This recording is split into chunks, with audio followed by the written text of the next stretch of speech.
As Uzi Even is the topic of this project, we will demonstrate what he did to break barriers in Israel. For the things he has discovered in science are greatly important, but what he did to incorporate LGBT rights was breaking barriers. Uzi Even was born on October 18, 1940 in Israel. Later on in his life, he earned a Science Bachelor and Science Master's degree at Tel Aviv University. After college, he worked as a scientist at Negev Nuclear Research Center. He was also a professor for a short time. Soon enough, he became a soldier in the Israel Defense Center. Uzi eventually reached the rank of lieutenant colonel. In 1986, he abandoned his job and worked at the Mossad, or Israel Intelligence Agency, for short the IIA.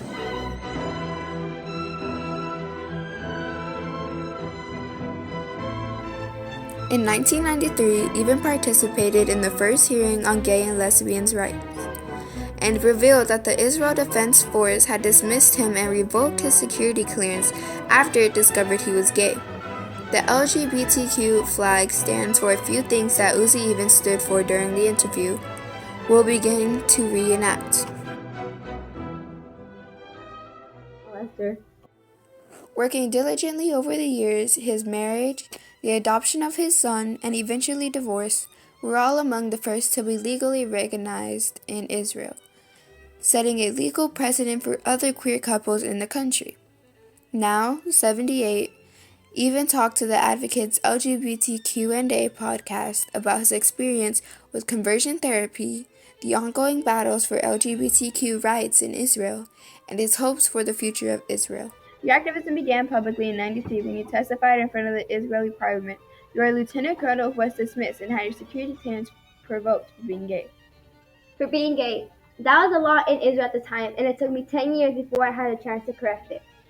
That started, in my point of view, the whole gay revolution in Israel. That was the first public statement, the first realization that we are a part of society in Israel and should be considered as such. The country had never heard from an openly gay person at such a large scale before. That's why I had such an impact. I was a person you couldn't marginalize easily. There were other gay figures in the newspapers, but they were mostly people that were difficult to identify with. They couldn't serve as a role model. The public image of being gay in Israel before that was, how should I put it, criminal, doing things in the darkness. Worry speaking at the Knesset would bring further harm to you? Yes, I was scared. So much that I forgot the prepared speech that I made. The pages were lost, and I had to speak from memory. I didn't know how my colleagues would react. I didn't know how the newspapers would react, how the TV would cover it, because there was no precedent. I didn't know what to expect. I just described what happened to me, claimed that what we all wanted was to serve like others, which was a big surprise for many people. It is a demand that you find is very difficult to object. That is why it only took 4 months after that for the military code to change. That's fast. That's because of the impact of my speech was so loud in the media, and because we didn't want any prerogatives. We just wanted to be like others. That's why it was easy to change. Did you become a well-known person after that? Immediately, yes. I was constantly harassed by the media. I was threatened many times in letters and phone calls. I couldn't go out on the street because people would come to speak to me, even if I didn't want to. I became a public figure overnight. That's why it took me such a short time to get elected to the Knesset, from being just a professor. Many of the rights for gay and lesbian people in our country have been won through the Supreme Court, and not through laws and legislation that have been passed.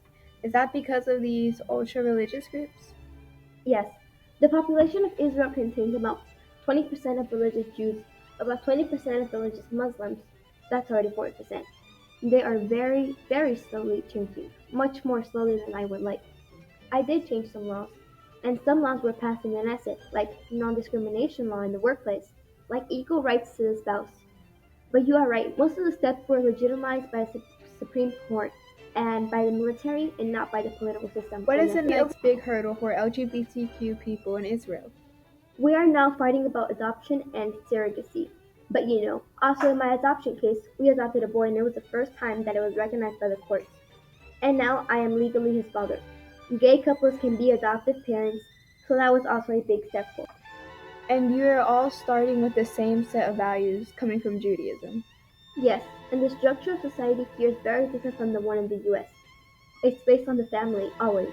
You cannot not consider your family, even if you are gay. This is such a small, closely knit society. Everybody in the family, I know, somebody is gay.